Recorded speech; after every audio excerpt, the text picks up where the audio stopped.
Something happens to women when they cross 40 that no one truly wants to acknowledge. Not even them. One morning she's standing in the kitchen, hair tied up, packing lunches, smiling absently as the coffee drips. Everything seems normal, stable, predictable. Then, almost overnight, something flickers behind her eyes. A restlessness, a pulse of forgotten energy. Suddenly, she's dressing differently, scrolling her phone late at night, joining fitness classes she never cared about, buying expensive skincare, posting selfies with captions about finding herself. You ask what's going on. She says she's just focusing on self-care. But you can feel it, that's not self-care. That's the beginning of escape. You see, yes, this shift isn't random. It's biological, psychological, a collision of fading hormones and rising fears. For years, her value in the world, and in her own reflection, was tethered to how much attention she could command. Compliments, glances, admiration. They weren't luxuries, they were currency. Every smile she received was silent confirmation that she mattered. But when the validation fades, when the room no longer turns as she enters, she doesn't just lose attention. She loses identity. The woman you know begins to dissolve, replaced by someone chasing the ghost of who she used to be. Around 40, a woman's body and mind hit a crossroads that terrifies her subconscious. Biologically, her fertility wanes, and with it, the primal power that once made her feel invincible. Psychologically, the years start whispering questions she's not ready to answer. Was this all? Is this what my life became? Those whispers grow louder with every scroll through social media. A digital mirror reflecting women her age who reinvented themselves, who took control, who found happiness. The message is poison wrapped in empowerment. If you're unhappy, it's not aging. It's him. It's the life you built. It's the stability you once called love. And so she begins to rewrite her own story. The devoted wife becomes the woman who gave too much. The loyal mother becomes the woman who lost herself.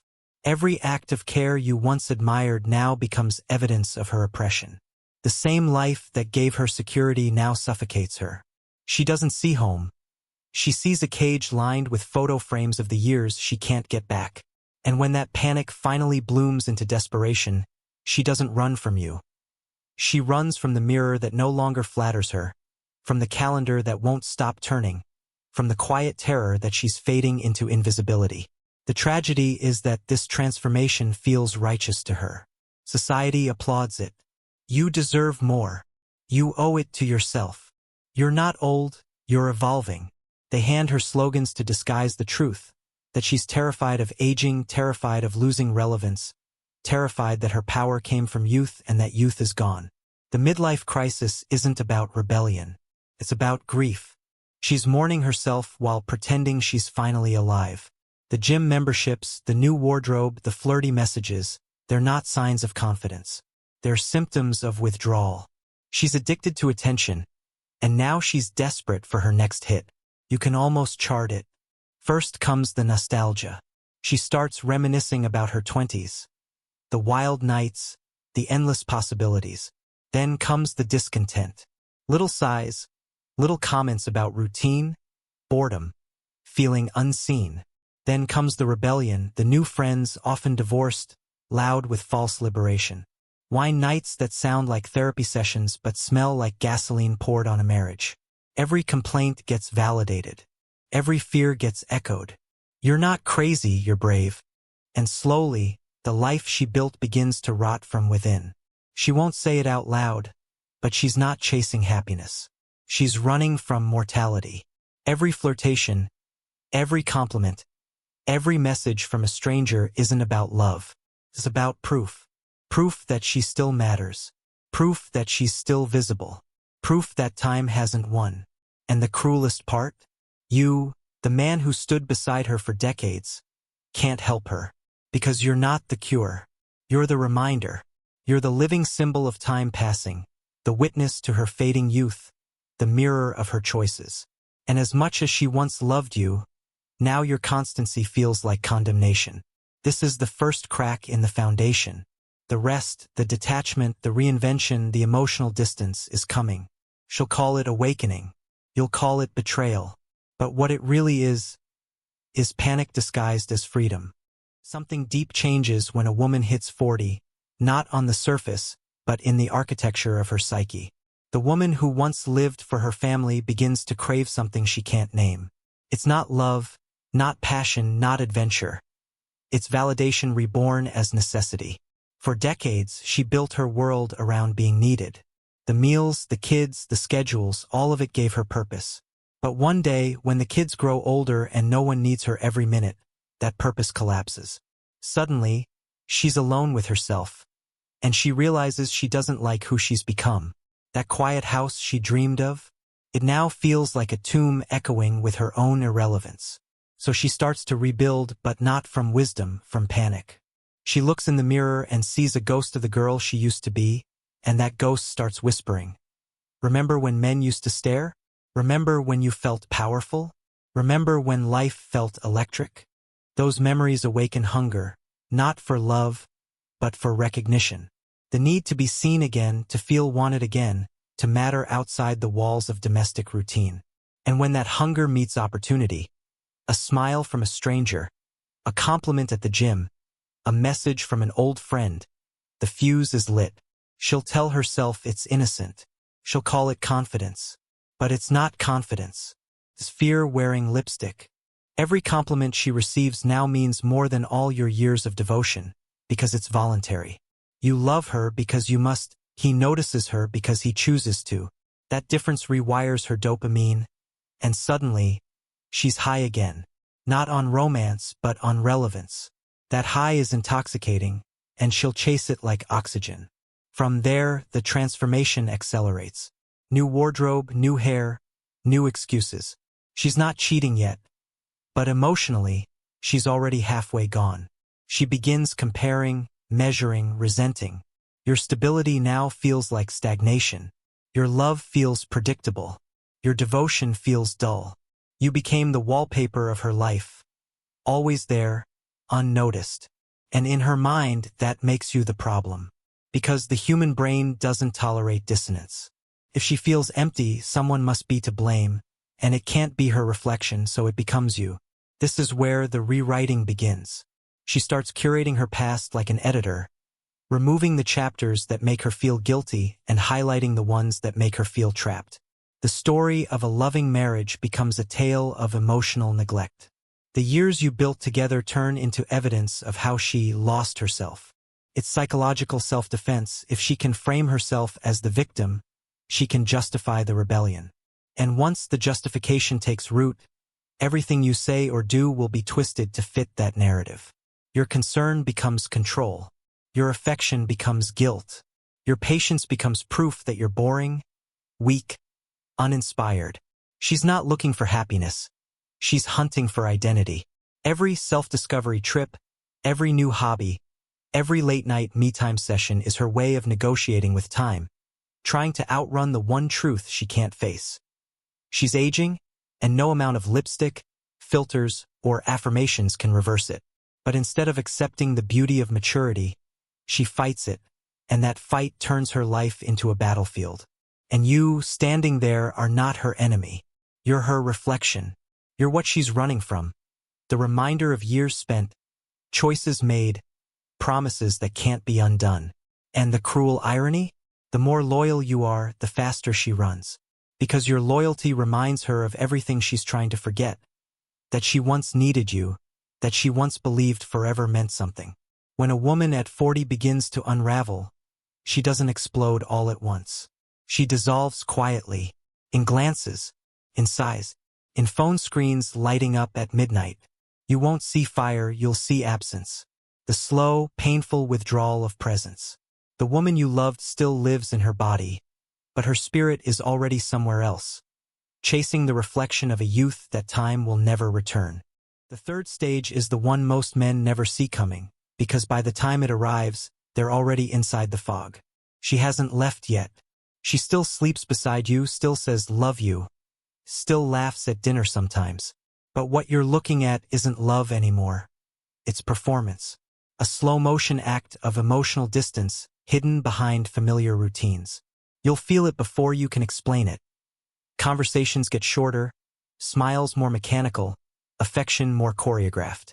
And when you ask what's wrong, she'll sigh, look away and say, "I just need some space." Those 5 words sound harmless, but they're the first echo of goodbye. Inside her mind, a quiet civil war is raging. Half of her wants to stay, the half that remembers the home you built, the loyalty you showed, the history that shaped her. But the other half, the one ruled by fear and vanity and fading youth, whispers louder. You've wasted your best years. You've become invisible. You deserve to feel alive again. That voice doesn't speak logic. It speaks emotion. And emotion always wins. It starts small. She rediscovers old songs, old photos, old versions of herself. Nostalgia becomes her drug. Those memories aren't just pleasant, they're escape routes. They remind her of a time when she was the main character of her own story, not a supporting role in someone else's life. And slowly, she begins to reimagine herself not as a wife or a mother, but as a woman who's been wronged by time and by you. Then comes the alliance phase, the gathering of what I call emotional reinforcements. You'll notice new friendships appearing out of nowhere. Divorced friends, single coworkers, online communities preaching self-love and rebirth.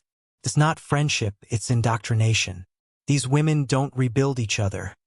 They validate destruction. They speak in mantras that sound empowering but rot the roots of stability. You deserve to be happy. Don't let anyone hold you back. If he really loved you, he'd understand. Each phrase chips away at the structure of her loyalty, turning confusion into certainty. Leaving isn't betrayal, it's liberation. And that's when she begins to test reality. You'll see it in her phone habits, the secrecy, the quick screen turns, the new password. You'll hear it in her tone. Polite, distant, rehearsed. You'll feel it in bed. The way she lies still, half present, half gone. She's not necessarily cheating yet, but emotionally, she's already rehearsing the script. The justification must come before the act, because she needs to feel like the victim before she becomes the villain. But what most men don't understand is this. She's not chasing another man. She's chasing a version of herself that no longer exists. Every flirtation, every risky text, every mirror selfie is an offering to the god of lost time. She's trying to convince herself she's still desirable, still young, still her. It's not love she's craving. It's proof that she hasn't disappeared. You'll try to fix it. You'll buy flowers, plan trips, start exercising again. But it won't matter because the problem was never you. The problem is that you remind her of who she's been, and she hates that version now. You represent the years she wants to erase, the choices she wants to rewrite, the life she's suddenly convinced was a mistake. At this point, logic dies. You could be perfect, patient, kind, supportive, and it would only accelerate her collapse. Because perfection from you doesn't feed her fantasy. It only magnifies her guilt. She can't feel young again while you're standing there holding proof of the life she's trying to shed. So she'll project. You'll become controlling, cold, inattentive, selfish, whatever fits the story she needs to justify her escape. And here's the cruelest paradox. She will destroy everything to feel alive again. And when she does, the rush will fade faster than she ever imagined. The affair, the attention, the freedom, all temporary. But by the time she realizes it, the bridge will already be ash. What happens next isn't explosive. It's silent. A woman over 40 doesn't leave in a storm. She leaves in calm. The morning you wake up to an empty closet won't be the morning she decided. It'll be the morning she stopped pretending. The decision was made months ago, in her head, in her heart, in the slow erosion of gratitude replaced by the worship of fantasy. And when she walks away, it won't be anger on her face. It'll be relief.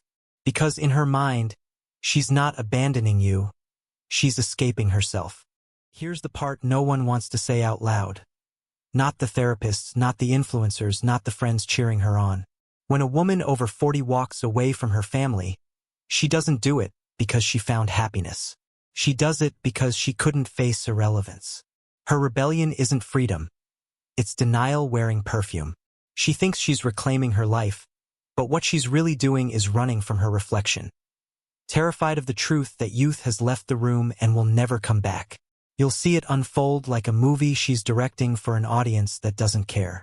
The social media posts, vague quotes about growth, self-love, and starting over. The filtered photos where she looks half her age but twice as hollow. The sudden disappearance of everything that made her human. The dinners, the laughter, the shared memories. It all becomes content. Because now she's not living a life. She's performing one.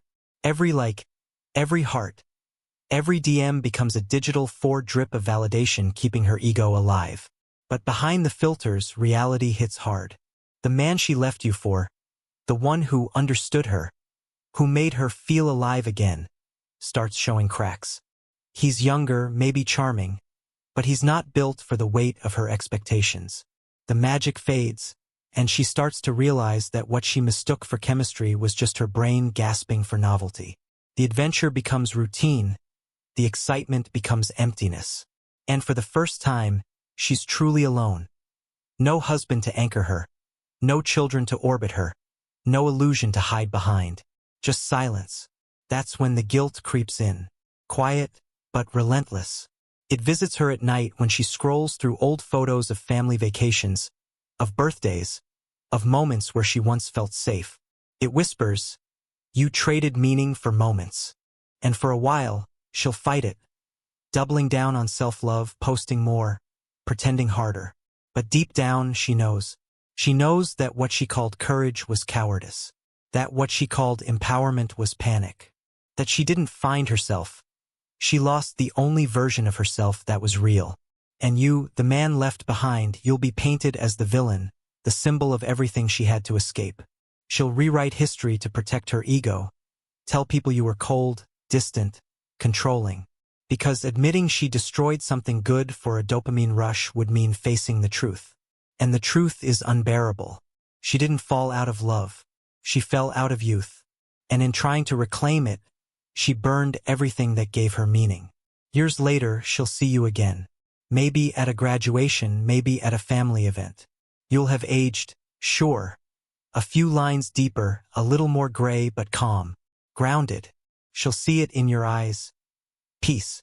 And for the briefest moment, she'll feel the weight of everything she threw away. Not because she wants you back, but because she finally understands that what she was running from wasn't you. It was time. And time always wins. You see, yes, this is the cruel truth society hides behind hashtags and empowerment slogans. Men suffer in silence, but women destroy in denial. Her midlife crisis doesn't just end marriages. It rewrites identities. It reshapes generations. The children grow up learning that commitment is optional, that feelings are law, that loyalty is negotiable. They inherit their mother's fear, that happiness is something you chase, not something you build. And maybe that's the final tragedy of it all. That somewhere between liberation and loneliness, she realizes too late. She wasn't escaping a cage. She was tearing down a home. Because when the attention fades again, when the men stop noticing, when the dopamine dries up and the nights get quiet, she's left with the one thing she can't outrun, herself. The same fear, the same emptiness, the same face in the mirror whispering, "You could have stayed. You could have been happy." But now it's gone, the family, the trust, the peace, all casualties of a war against aging that no one ever wins. And that's the truth no one will tell you. Women don't go crazy at 40 because they've changed. They go crazy because the world stopped seeing them, and they never learned how to see themselves.